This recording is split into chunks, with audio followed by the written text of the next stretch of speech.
Welcome back to the Business Spotlight. I'm Pat Dewar. Today we've got a great show going about creating wealth that's transgenerational.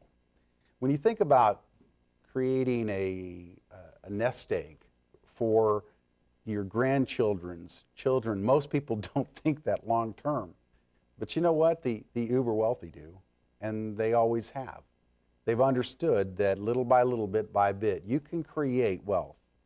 And my guest today is Kasandra Vitacca, and she's on a mission to help others begin to embrace a new way of, well, maybe an old way of thinking about money. Thanks so much. Yeah. Kasandra, I want to get into the clients that tend to work with you. Who are some of the clients that begin to get it? Because you're talking about something that is a system of savings that's a little unique, but has extreme consequences in a good way if you do it right. Sure. So that question is the question of, what's your ideal client, right? Sure. And actually, I was going over this with a group of my colleagues yesterday, as a matter of fact, to define that. And for some folks, I know they want you to tell you, okay, that 35 to 55 range. And honestly, from a demographic perspective, it's kind of a lot of my clients. They kind of hang out in that space. And there's a reason why the 35 to 55, 60 makes sense, because they're kind of still in what's called accumulation phase. Sure. And that 50-ish range, at 55, is starting to go, they're starting to end the accumulation, or at least they want to. Right. But there's still this idea that we're still in accumulation, we're still growing, and so their mind is prepared for that.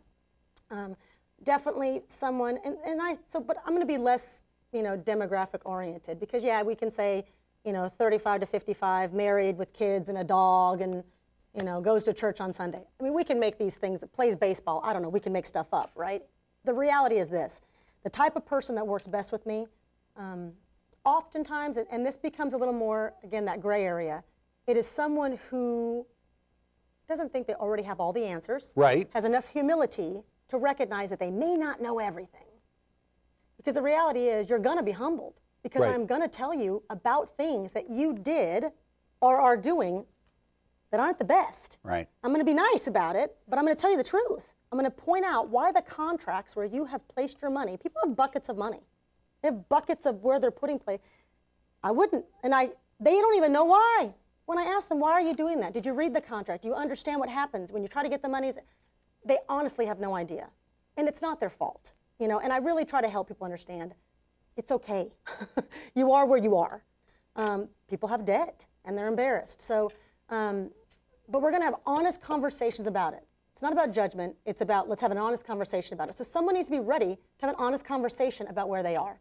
So I hear that you're working with people that are not so much demographic, it's psychographic. It's the idea that they're willing to learn, they understand that you've got a system, a tool, that if employed, so to speak, if used, it could change their life. Is that what I'm hearing? Absolutely.